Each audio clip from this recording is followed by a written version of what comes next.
Welcome back. Do you believe on vampires?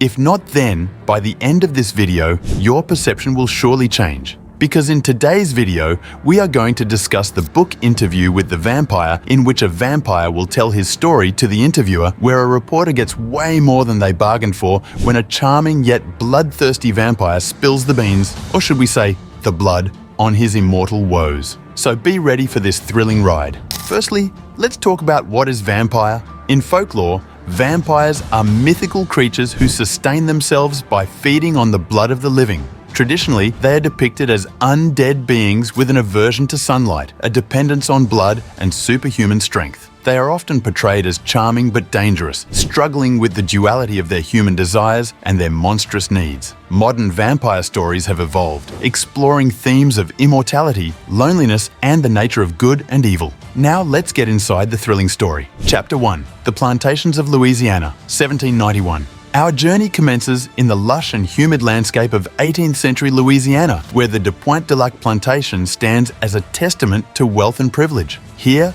we meet Louis, a young aristocrat burdened by existential ennui and a profound sense of isolation. Despite his material abundance, Louis grapples with the existential questions that plague his restless mind, yearning for meaning amidst the opulence that surrounds him. Chapter 2. The Encounter with Lestat, 1791. It is on a fateful night under the cloak of darkness that Louis's life takes an unforeseen turn. Enter Lestat de Liancourt, a figure of seductive charm and unearthly allure, whose piercing gaze penetrates the very depths of Louis's soul. In Lestat, Louis finds an enigmatic mentor who promises him the gift of immortality, forever altering the course of his existence. Drawn into Lestat's world of shadows and secrets, Louis embarks on a journey that will redefine his conception of life and death. Chapter 3. The Temptation of Eternal Life, 1791 to 1799. As Louis grapples with his newfound identity as a vampire, he is ensnared by the intoxicating allure of eternal life and the promise of boundless power. Yet, with each drop of blood he consumes, Louis is confronted by the moral complexities of his existence. Despite his reservations, he finds himself inexorably drawn to Lestat, forging a bond that transcends the boundaries of time and mortality. Together, they traverse the globe, from the bustling streets of Paris to the majestic halls of Versailles, leaving a trail of darkness and despair in their wake. Chapter 4. The Court of Shadows, 18th century. As the centuries unfold, Louis and Lestat find themselves entangled in the intricate tapestry of human history. Amidst the opulent courts of Europe and the teeming streets of New Orleans, they encounter a myriad of characters, both mortal and immortal, each grappling with their own desires and demons. Among them is Claudia, a beguiling child whose innocence belies her monstrous nature. Together, they form an unholy trinity, a family bound by blood and destined for tragedy. Chapter 5.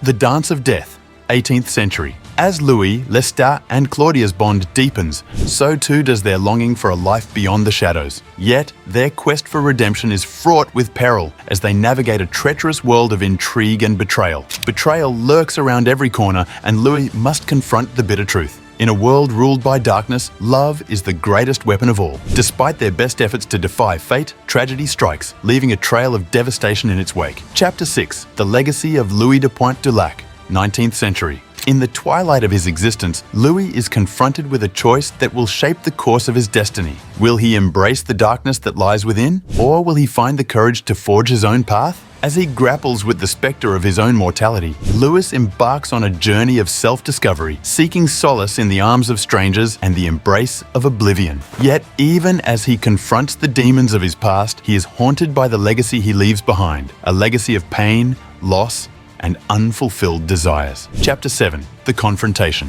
20th century. As Louis stands on the precipice of oblivion, he is forced to confront his greatest fear, the truth of his own mortality.